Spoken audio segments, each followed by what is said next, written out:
Okay, for same side transverse pulse. So as the pulses passed through each other, they created a bigger crest and made a bigger pulse. Um, how did the pulse amplitude contrast? They contrasted with the pulses before because they created a bigger pulse, but then after they passed through each other, they went back to how big the pulses were originally when they first started and were by themselves before they connected. And then the type of interference was constructive interference since the crests were on the same side, and so it made a bigger crest. For the opposite side, transverse pulse, as the pulses connected, they subtracted from each other, so I think Tomas's pulse was a little bit bigger than Richard's, so when they connected, Tomas's pulse was still showing on his side, and yeah.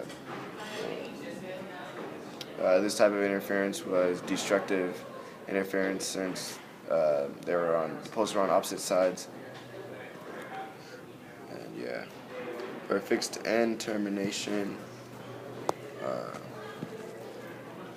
So before they hit the book, the pulse is on one side, but then after they hit the book, the pulse reflects, and no, after they hit the book, the pulse stays on the same side, but then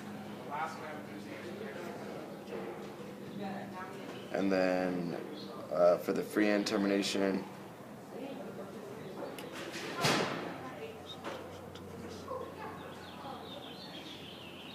when the pulse is sent after it hits the end of the string, where it's like free end, then it reflects and goes.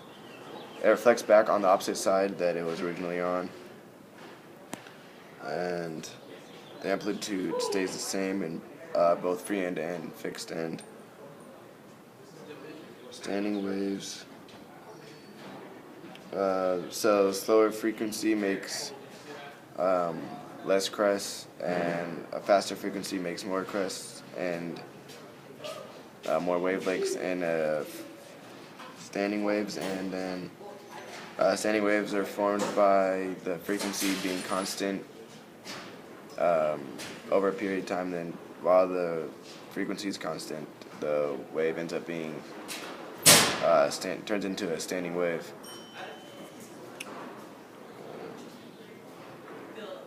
And the Wave Lab overall was it's pretty dope.